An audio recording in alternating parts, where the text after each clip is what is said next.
My name is Olivia. I am 32 years old and a marketing executive in Chicago.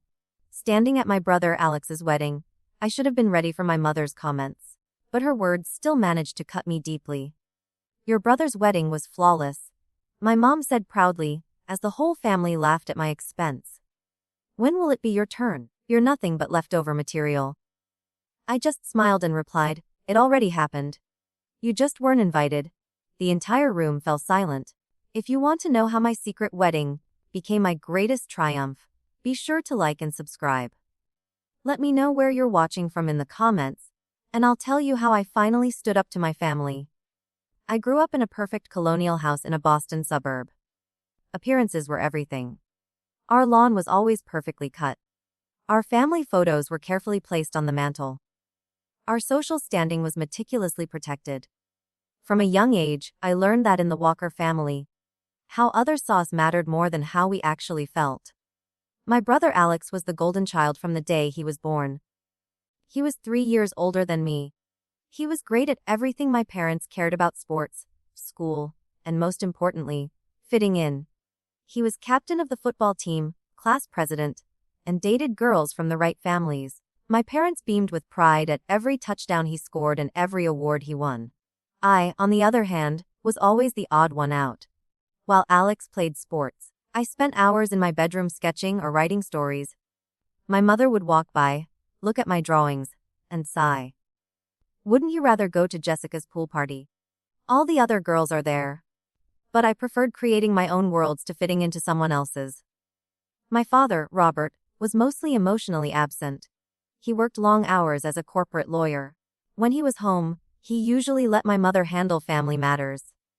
Listen to your mother, Olivia, became his favorite phrase whenever I tried to push back against their expectations. He wasn't cruel. He just didn't engage with anything that might cause a fight. My mother, Catherine, was the architect of our family's image. She was a former beauty queen who married well. She put all her energy into creating the perfect family story. She organized charity events, ran the PTA, and checked every part of our lives for potential embarrassment. Her criticisms were always delivered with a smile. Honey, that outfit doesn't do anything for your figure.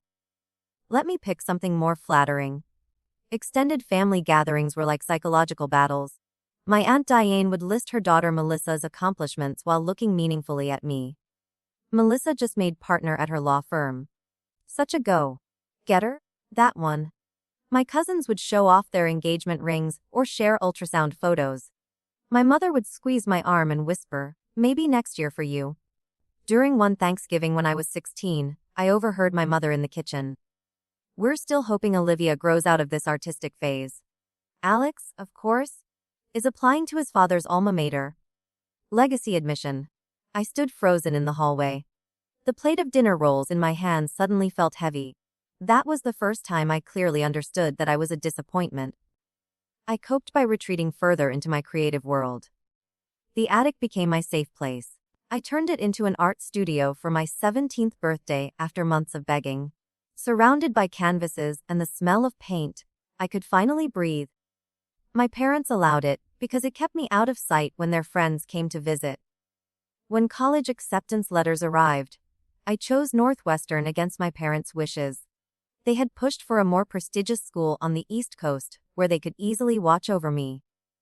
Chicago is so far, my mother complained. And that art program won't lead to anything practical. But for once, I stood my ground. Moving to Chicago after graduation was my freedom. I found a tiny apartment with a roommate and a junior position at a marketing firm. My parents assumed it was a phase. They thought I would eventually return to Boston, settle down with someone from their social circle, and finally do what they expected. Marketing is at least somewhat respectable, my mother admitted during one of our weekly phone calls. Though you could do better with your education. What surprised everyone, including myself, was how successful I became in my career. I had an eye for design and a talent for understanding what made people connect with brands. Within 5 years, I was leading my own team. My parents couldn't really criticize my career, so they found other things to target. It's wonderful you're doing well at work, dear, but shouldn't you be thinking about settling down? You're not getting any younger. Every achievement in my life came with a catch. My apartment was beautiful, but a bit small for hosting proper parties. My friends were interesting, but not the kind of people who could help you network. My independence was impressive, but not as fulfilling as having a family. Nothing was ever quite good enough. By the time I turned 30, I had learned to limit my contact with my family's toxicity. Monthly phone calls replaced weekly ones. Visits were scheduled for long weekends, instead of extended stays. I built a life that brought me joy, with or without their approval. What I didn't expect was that finding love would force me to face the family problems I had been carefully managing from a distance. I met Jordan on a rainy Tuesday evening at a gallery in Chicago's River North District. I was there covering the exhibition for my company's blog, camera in hand, when someone tapped my shoulder. "You might want to adjust your aperture for these lighting conditions," a voice suggested. I turned, ready to be annoyed at the unsolicited advice. Instead, I found myself looking at a tall man with kind eyes and paint-splattered boots that seemed completely out of place on the gallery's polished concrete floors. "I'm Jordan," he said, offering his hand. "Sorry for the intrusion. Professional hazard, I'm afraid. I'm a photographer." There was something so genuine about him that it made me smile instead of pulling away. "I'm Olivia, and I'll take all the help I can get. I'm more of a writer than a photographer." We spent the rest of the evening talking about the art. By the time the gallery closed, he had invited me for coffee. Jordan was everything my family would hate. He was an artist who valued authenticity over status. He lived in a converted warehouse studio. He measured success by fulfillment, not by money. Naturally, I was intrigued. Our first date stretched from coffee to dinner, and then a walk along the lakefront. Jordan told me about growing up in rural Michigan. He was the son of 2 teachers who encouraged creativity above all else. "My dad built me a darkroom in our basement when I was 14, he explained. "Mom used to leave articles about famous photographers on my pillow. They never once asked if I had a backup plan." The difference between his upbringing and mine was stark and refreshing. When I shared stories about my family, Jordan listened without judgment. "Sounds like they're afraid," he said finally. "People who need everything to look perfect are usually terrified of what's underneath." Our relationship grew with an ease I had never felt before. Jordan's work as a freelance photographer for magazines and his side projects documenting Chicago's changing neighborhoods meant his schedule was flexible. We would meet for lunch on weekdays, explore street festivals on weekends, and spend quiet evenings cooking together. For the first time, I felt completely seen and accepted for who I was. After 6 months, Jordan asked if I wanted to meet his parents. They were visiting from Michigan. I was nervous until I actually met them. Martha and David Palmer arrived at our dinner with homemade bread and stories about Jordan's childhood mishaps. They asked questions about my work and actually listened to the answers. When I mentioned a campaign I was particularly proud of, Martha asked to see it on her phone right there at the restaurant. "You've got a real talent, Olivia," she said warmly. "I can see why you're doing so well." There were no hidden meanings, no secret expectations, just genuine interest. By dessert, Martha had invited me to their family lake house for the 4th of July. "No pressure," David added, "but we'd love to have you." I went, and it was a revelation.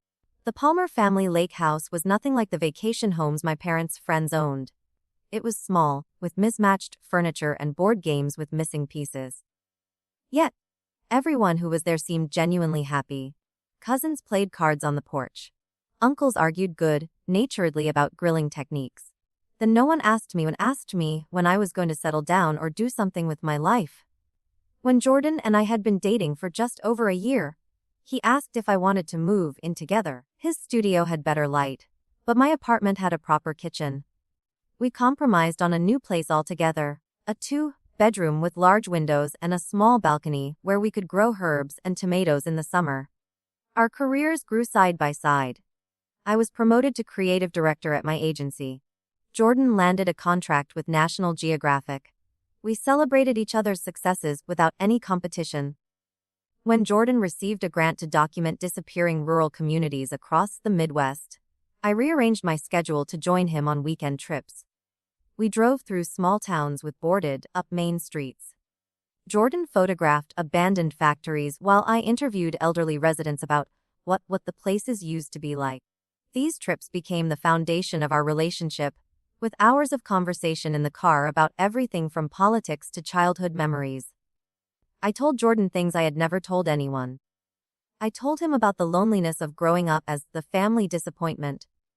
I told him about my fear that maybe my parents were right, and that someday I would regret not following their path. What if I wake up one day and realize I should have been more like Alex? I asked one night as we drove back from Wisconsin. Jordan was quiet for a moment. Then he pulled the car to the side of the road. He turned to face me. Olivia, I've never met someone who knows themselves as well as you do. You've built a life on your own terms. That takes a courage most people never find. It was during a weekend at Indiana Dunes National Park, watching the sunset over Lake Michigan, that Jordan proposed. There was no grand gesture, no photographer hiding in the bushes to capture the moment for social media. It was just the two of us on a blanket, with a simple ring that had belonged to his grandmother, and a question. I don't care about a big wedding, he said after I said yes. I just want to be your husband. However that happens is fine with me. I thought about what a wedding would mean with my family involved. My mother's opinions on everything from invitations to centerpieces. The inevitable comparisons to my cousins' weddings. The pressure to invite business associates I barely knew. The thought made my stomach turn. What if we just don't tell them? I suggested, half joking. What if we get married our way, with just the people who truly care about us? Jordan studied my face. Is that what you want? I hadn't known it was until that moment. Yes, I said firmly. That's exactly what I want. So, we planned our wedding in secret. We invited only 12 people: Jordan's parents, his brother and sister-in-law, and 8 close friends who had become our chosen family in Chicago. We found a small clearing by the lake that had special meaning to us. We applied for the permits and arranged for a friend who was ordained to perform the ceremony. Our wedding day was clear and cool, a perfect September morning. I woke up in our apartment next to Jordan. Neither of us had bothered with the tradition of spending the night apart. Happy wedding day, he whispered. The simplicity of it made my heart full. We got ready together, helping each other with buttons and zippers, pausing for coffee on our balcony. There was no bridal party, no complicated timeline, no stress. I wore a simple cream-colored dress I had found at a vintage shop. Jordan wore a navy suit he already owned. Our only splurge was on the photographer, a colleague of Jordan's, who promised to capture the day without making us pose for hours. The ceremony site was a small clearing overlooking Lake Michigan. It was a spot where we had had countless picnics and conversations. Jordan's father had arrived early to set up a few chairs for the older guests. One of our friends had created a simple arch of autumn branches and wildflowers. As I walked toward Jordan, with no one escorting me, I felt a freedom I hadn't expected. There were no expectations to manage, no family tensions to navigate, no performance required. The only people watching were those who truly loved us for exactly who we were. Our friend Marcus officiated. He began with words that still stay with me. We are gathered here today not because tradition demands it, but because love invited us. Olivia and Jordan have chosen each of you to witness this moment, because you see them clearly and love them authentically. We exchanged handwritten vows. Jordan promised to support my dreams, even when they changed, to create a home where creativity was valued, and to choose me every day. I promised to stand beside him through success and failure, to remember that our relationship was more important than any outside approval, and to build a life based on our values, not others' expectations. The rings we exchanged were simple bands. Mine had a small inset diamond that caught the light as Jordan slipped it onto my finger. With this ring, I acknowledge the beauty of your independence and the gift of your partnership, he said. Words we had written together.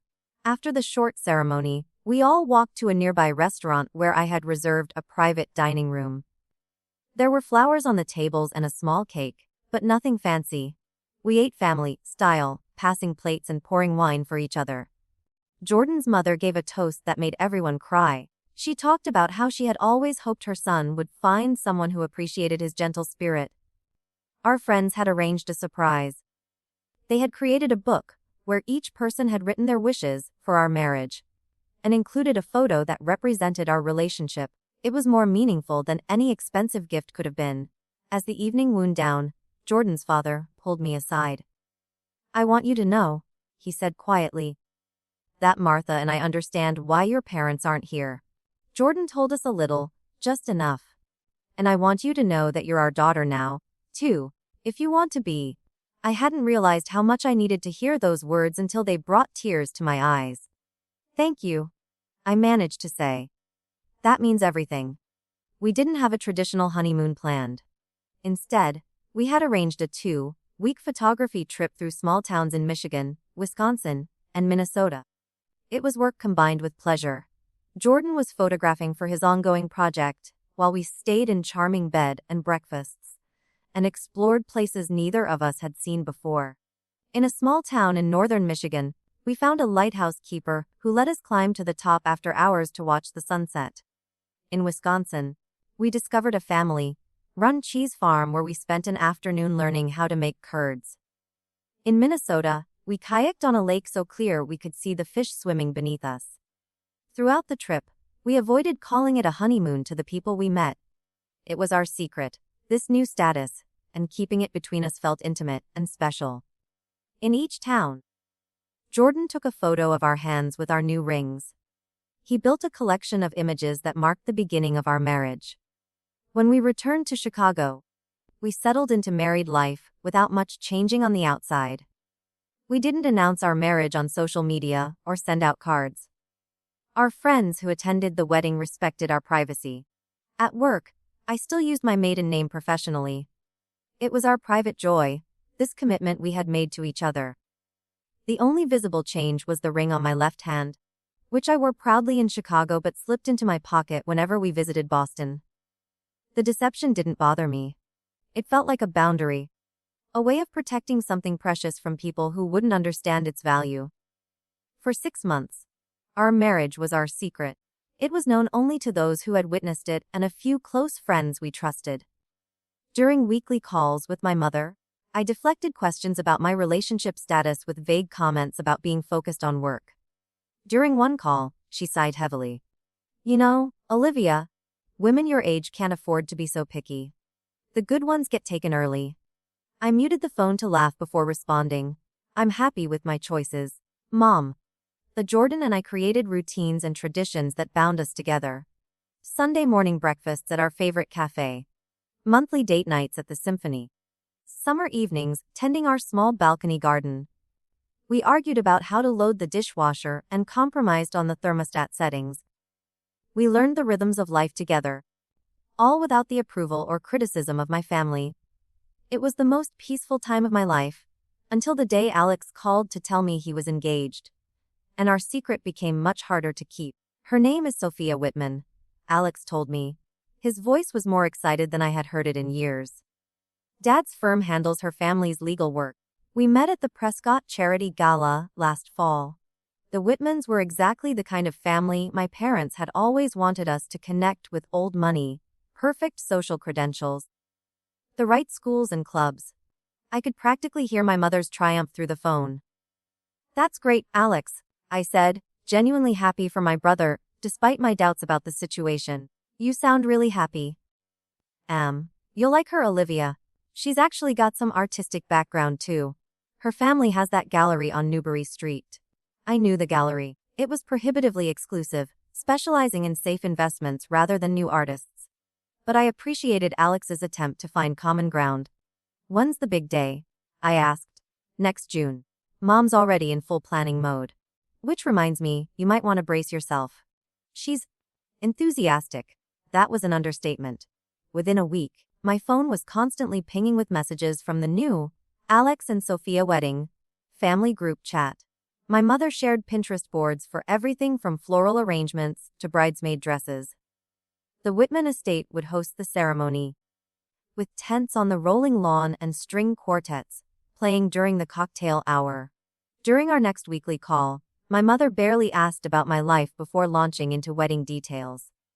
The Whitman estate is simply perfect, Olivia. The gardens will be in full bloom in June. Sophia is considering 8 bridesmaids. Of course, you'll be one of them. It wasn't a question. I hadn't even met Sophia yet. Have you thought about who you'll bring as your +1? She continued. It would be nice if you had someone appropriate. All the extended family will be there. The word, appropriate, hung in the air. I thought about Jordan with his artist's hands and genuine smiles, so different from the polished Boston men my mother approved of. I'm seeing someone? I said carefully. His name is Jordan. What does he do? The inevitable question. He's a photographer. Actually, quite successful. His work has been in National Geographic. A pause. Well, that's interesting. Is it serious? I twisted my wedding ring, which I had forgotten to remove before the call. Yes, it's serious. Good, my mother said, surprising me. You'll bring him to the engagement party next month, then? I've already told everyone you'll be there. The engagement party was held at an exclusive Boston club, the kind with long membership waiting lists and strict dress codes. Jordan and I flew in for the weekend. We stayed at a hotel instead of my parents' house, a small act of self-preservation. Before we entered the party, I stopped Jordan on the street. Remember, they don't know we're married tonight. You're just my boyfriend. Jordan squeezed my hand. I'll follow your lead. But Olivia, are you sure this is what you want? I wasn't sure at all, but I nodded anyway. Just for tonight, please. The party was exactly as I had expected. Champagne flowed freely. Conversations were about summer homes and boarding schools. People subtly sized up everyone's status and connections. My mother kissed me when we arrived. Her eyes quickly scanned Jordan from head to toe. Olivia, darling, you look healthy. Her standard non-compliment. And this must be Jordan. How nice. She extended her hand for him to shake, but her attention was already shifting to guests she deemed more important. My father offered a distracted greeting before being pulled into a conversation about golf memberships. I introduced Jordan to Alex and Sophia. My brother seemed genuinely pleased to meet him. He asked questions about his photography work. Sophia was polite but reserved. Her practiced smile never quite reached her eyes. As the evening went on, I noticed my mother steering certain guests away from us, particularly the parents of eligible bachelors. She introduced Jordan as Olivia's friend, rather than her partner. During dinner, she seated us at the far end of the table, away from the family. The first direct confrontation came during dessert when my Aunt Diane leaned across the table. So, Olivia, when are we going to see you settling down? You're not getting any younger? You know. Before I could respond, my mother jumped in. Olivia's focused on her career right now, Diane. Not everyone takes the traditional path. Her words seemed supportive on the surface, but her tone made it clear this was a problem she was apologizing for, not a choice she respected. Later, as guests mingled with after-dinner drinks, my mother cornered me by the ladies' room. Jordan seems nice, but honestly, Olivia, is this really going anywhere? The Henderson's son, James, is here tonight. He's just made partner at his firm. Wouldn't you rather I introduce you? Mum, I'm with Jordan. We live together. It's serious, she sighed. Living together isn't the same as building a future. Look at Alex and Sophia. That's a proper match. The Whitmans understand the importance of family connections. As the wedding date approached, the pressure grew. The family group chat exploded with details about dress fittings, shower planning, and bachelor party arrangements. My mother called weekly with updates and thinly veiled comments about my relationship status. The save. The dates are going out next week, she informed me in January. Your invitation will say Olivia Walker and Guest. If things change with Jordan before then, just let me know and we can adjust. Things aren't changing, Mom? Well, you never know. These artistic types can be so unpredictable. When spring arrived, bringing a flurry of pre-wedding events, Jordan and I had many conversations about how to handle the wedding itself. We could just tell them. Jordan suggested one evening as we sat on our balcony. Get it over with. I pictured my mother's reaction, the accusations of deception, the way she would make our marriage about her. Not yet, I said. Not with Alex's wedding coming up. It would create drama that would overshadow their day. But Jordan nodded, always understanding. So, We keep playing boyfriend and girlfriend for now. Just until after the wedding. Then we'll tell them. As June approached, I flew to Boston twice for a bridal shower and bridesmaid dress fittings. Each visit was an exercise in holding my tongue. I fielded questions about when it would be my turn, and listened to my mother's constant commentary on my appearance. Thank goodness the bridesmaid dresses are forgiving through the middle, she remarked during one fitting. Though you might want to watch the carbs before June. I bit my tongue, reminding myself it was temporary. Soon I would return to Chicago, to Jordan, to our real life where such comments had no power. The final straw came during the last planning call before the wedding weekend. I've put you and Jordan in separate rooms at the resort, my mother informed me. The Whitmans are quite traditional, and since you're in the wedding party, appearances matter. I started to object, but she continued. It's just for 2 nights, Olivia. Surely you can manage that for your brother's sake. I agreed, too tired to fight. But that night, as Jordan and I packed for the wedding weekend, I felt a growing resentment. We were being forced back into boxes that no longer fit, pretending to be less than what we were to please people who had never tried to understand us. Are you okay? Jordan asked, noticing my silence. No, I admitted. But I will be once this weekend is over. I didn't know then how true those words would be, or how the weekend would force a confrontation I had been avoiding for years. We arrived at the Berkshire Resort on Thursday afternoon, the day before the rehearsal dinner. The property was stunning, with manicured grounds stretching toward mountains in the distance. Luxury cars lined the circular driveway as guests checked in, many greeting each other as old friends. The front desk clerk handed us separate key cards with a discreet smile. Miss Walker, you're in the East Wing with the bridal party. Mr. Palmer, you're in the West Wing with the other guests. Jordan squeezed my hand reassuringly as we parted ways in the lobby. I found my room easily. A spacious suite with a welcome basket containing champagne, designer bath products, and a handwritten note from Sophia thanking me for being part of their special day. The gesture seemed genuine, making me wonder how much of the wedding extravagance was Sophia's idea and how much was orchestrated by my mother and Mrs. Whitman. I had just finished unpacking when my phone rang. Olivia. Darling. My mother's voice trilled through the speaker. We're gathering for drinks on the terrace in 30 minutes. Wear something appropriate, will you? The photographer is taking casual family photos. I chose a blue dress I knew my mother would approve of, applied careful makeup, and made my way to the terrace. Jordan was already there, looking handsome but slightly uncomfortable in a blazer and chinos, engaged in conversation with one of Alex's college friends. My father saw me first, lifting his scotch in greeting but remaining in his conversation with Mr. Whitman. My mother swooped in immediately, appraising my appearance with a critical eye. The dress is lovely, Olivia, though you might want to do something more with your hair for tomorrow. Sophia's hairstylist can help. The family dinner that evening was held in a private dining room at the resort's most exclusive restaurant. Place cards arranged couples together. Except for Jordan and me.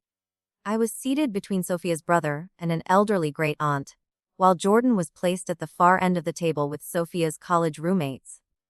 Throughout the meal, conversation flowed around status markers, vacation properties recently purchased, children accepted to prestigious schools, corporate promotions received. When someone politely asked Jordan about his work, my mother quickly redirected the conversation before he could fully answer. Jordan's a photographer, she said, as if summarizing something slightly distasteful. Olivia, did you hear that cousin Jennifer's husband just made managing director at his investment firm?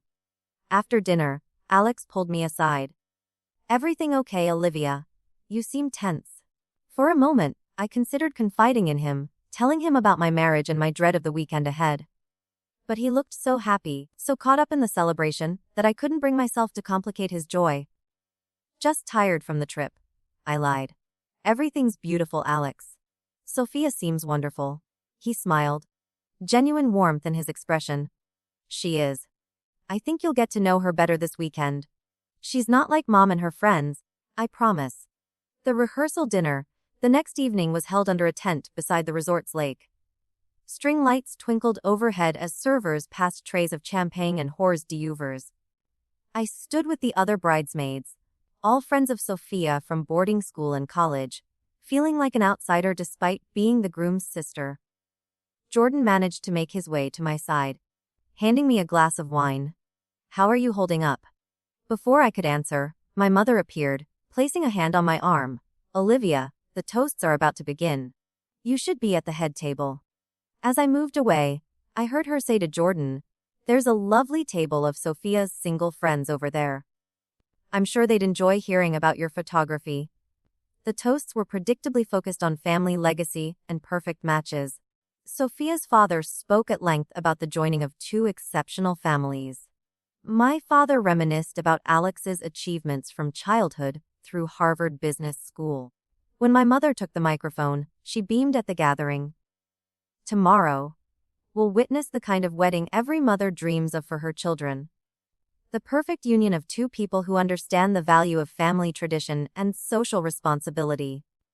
She raised her glass toward Alex and Sophia. "To carrying on the Walker and Whitman legacies." Her eyes found me briefly in the crowd, a clear message in her gaze. After the official toasts, I escaped to a quiet corner of the tent, needing a moment alone. To my surprise, Alex sought me out. "Can we talk?" he asked, looking uncharacteristically nervous. We walked to the edge of the lake, away from the crowd. "Are you having pre-wedding jitters?" I asked. "No, not about Sophia," he hesitated. "It's about you actually," I wanted to say. "I'm sorry?" "Sorry for what?" "For never standing up for you with Mom and Dad. I've always known they're harder on you, that they don't see how amazing you are." He looked out over the water. "I've benefited from being the favorite, and I've never done anything to change the dynamic." I was stunned into silence. After years of feeling invisible in my family, hearing my brother acknowledge the truth was overwhelming. "I admire you, Olivia," he continued. "You built your life on your own terms. I followed the blueprint they created for me." He gave a small laugh. "Don't get me wrong, I love Sophia. But sometimes I wonder what choices I might have made without their influence." "Thank you for saying that," I managed finally. "It means a lot." We hugged, a rare moment of genuine connection between us. As we walked back to the party, I felt a weight lift slightly, knowing I had at least one ally in my family. The morning of the wedding arrived with perfect weather and a flurry of activity. I reported to Sophia's suite at 900 a.m. for hair and makeup, prepared for hours of primping and posing. The other bridesmaids were already halfway through champagne bottles, exchanging stories about wild nights with Sophia in college. I sat quietly as a stylist transformed my hair into an elaborate updo and a makeup artist applied layers of products to my face. My mother appeared periodically to oversee the process, suggesting the stylist add a bit more volume, and asking the makeup artist to do something about those circles under her eyes. By the time we were dressed in the pale pink gowns that had been selected, I barely recognized myself in the mirror. I looked like the version of me my mother had always wanted: polished, conventional, indistinguishable from the other women in the room. The ceremony itself was elaborately choreographed. I processed down the aisle on the arm of one of Alex's groomsmen, a lawyer friend from Harvard, who whispered stock tips to me as we walked. I stood obediently through the lengthy service, complete with readings from Shakespeare and a string quartet playing classical selections. As the minister pronounced Alex and Sophia husband and wife, I caught Jordan's eye in the audience. He gave me a small, private smile that reminded me of our own wedding day, so different from this spectacle, yet infinitely more meaningful to us. The cocktail hour stretched into nearly 2 as photographers arranged group after group for formal portraits. My cheeks ached from holding a smile as my mother directed various configurations of family members, always with critical adjustments to my posture or position. "Turn slightly to your right, Olivia. It's more flattering for your figure." By the time guests were finally ushered into the reception tent, the sun was setting over the mountains. Jordan found me at the entrance, offering his arm. "You look beautiful," he said quietly. "But I miss you in all of this." "Me too," I whispered back. Our table assignment was predictably distant from the head table, placed with distant relatives and Sophia's parents, business associates. As dinner was served, I watched my brother and his new wife receive toasts and wishes, surrounded by people who reinforced their place in society. The alcohol flowed freely as the evening progressed, loosening inhibitions and sharpening tongues. My mother circulated among the guests like a benevolent queen, accepting compliments on the perfect wedding she had orchestrated. My father sat with his business associates, already discussing potential opportunities with the Whitman connections. It was during the dessert course that things began to unravel. My Aunt Diane, emboldened by several glasses of wine, leaned across the table toward Jordan. "So, you're Olivia's latest boyfriend. She's gone through quite a few, you know. Never seems to stick." Jordan raised an eyebrow but remained polite. "Actually, Olivia and I have been together for quite some time." "Well, don't get too comfortable," she replied with a laugh. "The Walker women are notoriously picky. Just when you think you've got them figured out, they change their minds." I felt heat rising in my face but maintained my composure. Jordan placed his hand over mine under the table, a silent gesture of support. As coffee was served, my cousin Melissa stopped by our table, her diamond engagement ring prominently displayed. "Such a beautiful wedding," she gushed. "Makes me even more excited for my next spring." She turned to me with false sympathy. "Don't worry, Olivia. Your turn will come eventually." Some men actually prefer career women nowadays. Each comment built upon the last, creating a pressure that grew throughout the evening.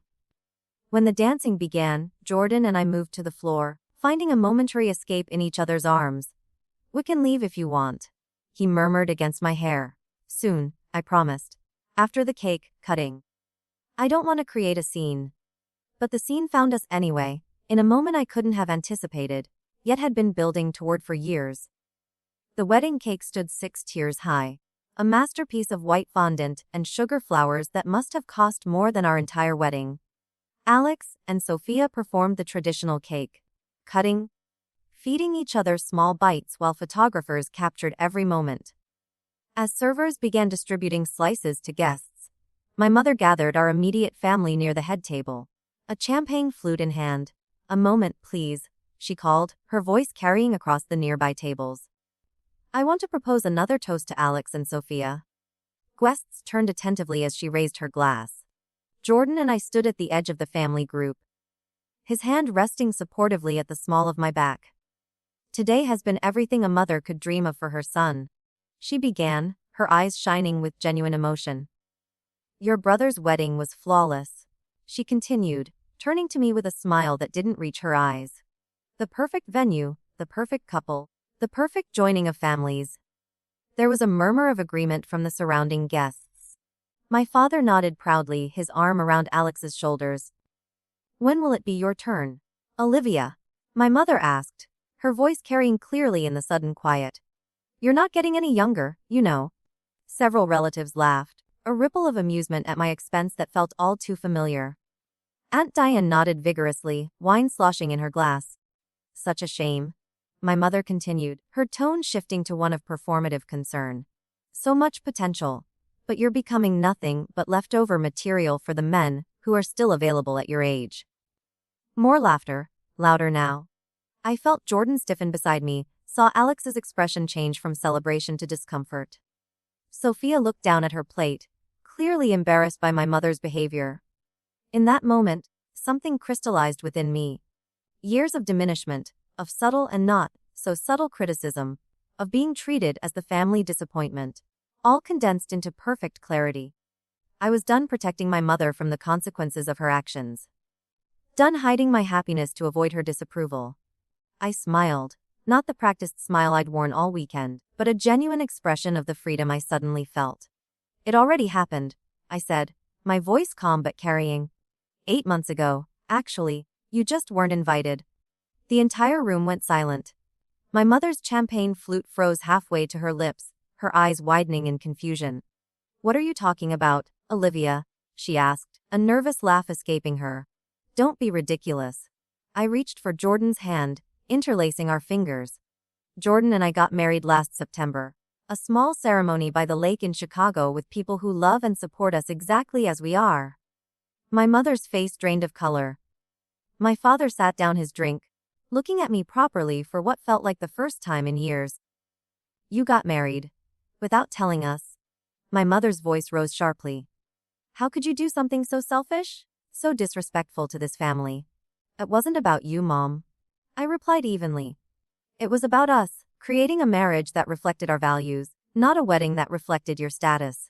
Aunt Diane gasped audibly. Several cousins exchanged glances, clearly savoring the drama. But to my surprise, Alex stepped forward, placing himself slightly between me and our mother. Congratulations, Olivia, he said, loud enough for everyone to hear. And Jordan. Welcome to the family, officially. He extended his hand to Jordan, who shook it gratefully. You knew about this? My mother demanded of Alex. No. He replied calmly.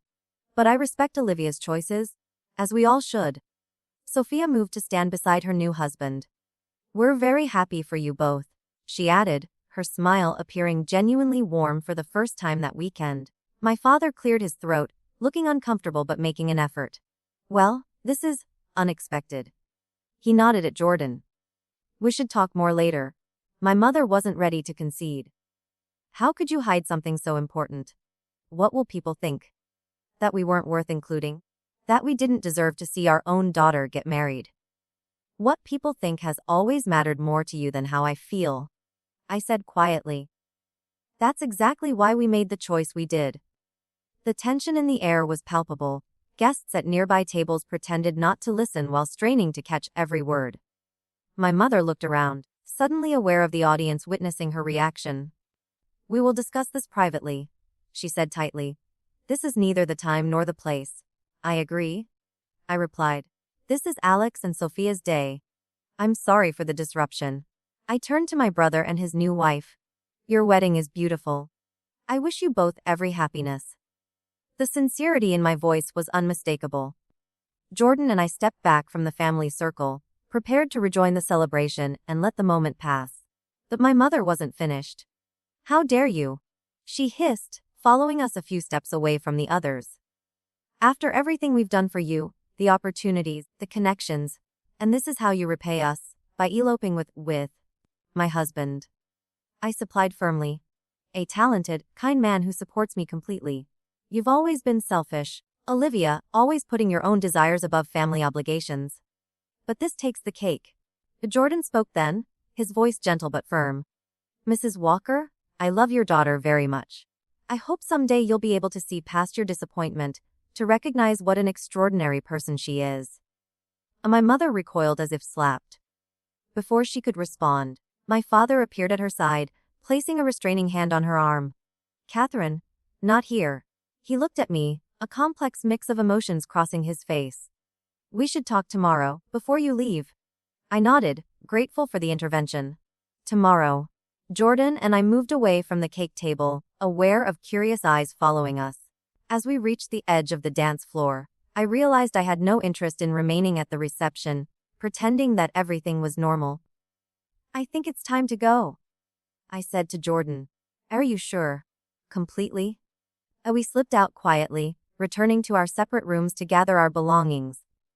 We had an early flight booked for the following morning, but I texted my father that we would meet him for breakfast before departing.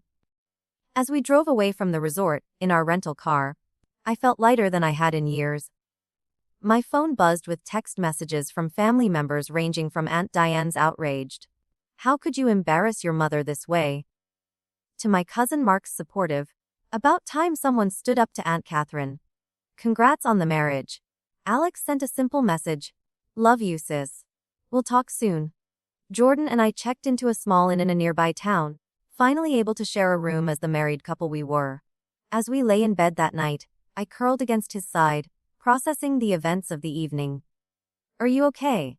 he asked, stroking my hair. "Better than okay," I replied. "I feel like I can finally breathe." The flight back to Chicago the following day was quiet, both of us processing the events of the weekend. Breakfast with my father had been brief and uncomfortable. He'd alternated between awkward congratulations and gentle reproach for not including them in our wedding. My mother had refused to join us, claiming a migraine. "She'll come around," my father had said without much conviction. "She just needs time." I wasn't sure I believed him, but I was surprised to find that my mother's approval no longer seemed as important as it once had been. The revelation left me both lighter and slightly disoriented. Like stepping off a carousel I hadn't realized I'd been riding. Our apartment welcomed us back with its familiar comfort. So different from the opulent but impersonal resort. As we unpacked, I found the bridesmaid dress at the bottom of my suitcase, a reminder of the weekend's drama. What should I do with this? I asked Jordan, holding up the pale pink garment. He considered it for a moment. Whatever feels right to you. Keep it, donate it, use it as a Halloween costume. I laughed, then folded it carefully back into its garment bag. I'll decide later. Right now, I just want to enjoy being home, being us. The initial aftermath was as difficult as I'd expected. My mother didn't call the following week, breaking our regular schedule for the first time in years. My father sent a brief email asking for patience as they processed everything. Alex called once he returned from his honeymoon, expressing genuine support, but also admitting that our parents were struggling with what they perceived as rejection. Mom keeps saying she doesn't understand why you'd exclude them from such an important day. He explained. Dad's more hurt than angry, I think. I'm not sure they'll ever truly understand. I replied. But I hope someday they'll respect that it was our choice to make. Jordan's parents, by contrast, called immediately after we told them about the confrontation. Are you both okay? Martha asked, concern evident in her voice. That sounds like it was incredibly difficult. We're fine, I assured her. Actually, better than fine, it feels like something has shifted. Like I'm not carrying their expectations anymore. You never needed to, she said gently. But I understand how hard family patterns can be to break. We're here if you need anything. As weeks passed, I began to establish new boundaries with my family. When my mother finally called nearly a month after the wedding, her approach was a mixture of wounded pride and attempted manipulation. I suppose you think you've made your point. She began without preamble. But have you considered how this has affected your father? He's devastated not to have walked his only daughter down the aisle. Rather than feeling defensive, I felt calm. I'm sorry Dad is hurt. That wasn't our intention. But our wedding reflected our relationship and our values. It wasn't about excluding you, but about including only those who have supported us unconditionally. And we haven't supported you. After everything we've done. You've supported the version of me you wanted me to be, Mom, not who I actually am. The conversation ended unresolved, but I felt stronger for having spoken my truth without anger or apology. Gradually, a new pattern emerged. Some family members, like Aunt Diane, maintained a chilly distance. Others reached out privately with congratulations and questions about our wedding day. My cousin Jessica, who I'd never been particularly close to, sent a surprising email. I admire what you did, she wrote. Standing up for yourself and your marriage. I've been letting my mother dictate my life choices for years, and watching you break free has made me reconsider some things. 3 months after Alex's wedding, Jordan and I decided to host a small reception in Chicago for those who hadn't been at our wedding. We invited his family, our friends, and extended an invitation to my parents and brother. My father replied that they would attend. A small but significant step toward reconciliation. The reception was held at our favorite restaurant, the same one where we'd celebrated after our ceremony. We kept it simple, good food, a few heartfelt toasts, and no formal structure. Jordan's parents flew in from Michigan, bringing homemade cookies and genuine warmth. To my surprise, Alex and Sophia attended as well, flying in for the weekend. We wouldn't miss it, Alex said, hugging me tightly. Besides, I want to get to know my brother-in-law better. He and Jordan hit it off immediately, discovering a shared interest in vintage cameras that kept them deep in conversation for much of the evening. My parents arrived late and left early, clearly uncomfortable but making an effort. My mother managed a stiff, congratulations, and even brought a gift. A silver picture frame that was exactly her taste and nothing like mine. It was imperfect progress, but progress nonetheless. As the months passed, my relationship with Alex deepened in ways I hadn't anticipated. Freed from our prescribed family roles, we began to discover each other as adults with our own lives and perspectives. He visited Chicago twice that year, once with Sophia and once alone, each time staying with Jordan and me rather than at a hotel. During his solo visit, as we walked along the lakefront, He confessed, "I always envied your courage, Olivia. The way you followed your own path despite the pressure. I envied your ease," I admitted. "Ho, effortlessly you seem to fit into their expectations." He laughed a touch ruefully. "Not as effortless as it looked. I just got better at hiding the parts of myself they wouldn't approve of." "Like what?" "Like the fact that I hate corporate law and would rather be teaching. Like the panic attacks I had all through business school." He kicked at a stone on the path. "I'm working on being more authentic. Sophia helps. She sees me more clearly than I sometimes see myself." This new honesty between us was healing. Creating a relationship based on who we actually were rather than the siblings our parents had tried to shape us into. My marriage to Jordan grew stronger through these challenges. Having faced my family together and emerged intact, we developed a deeper trust in our partnership. We learned to recognize when old family patterns were influencing our reactions and to communicate openly about our needs and fears. "Know what I love most about us?" Jordan said one evening as we sat on our balcony watching the sunset. "We choose each other every day. Not because of expectations or obligation, but because we want to build this life together." A year after the confrontation at Alex's wedding, my relationship with my parents had reached a new equilibrium. Not perfect, not always easy, but more honest than it had ever been.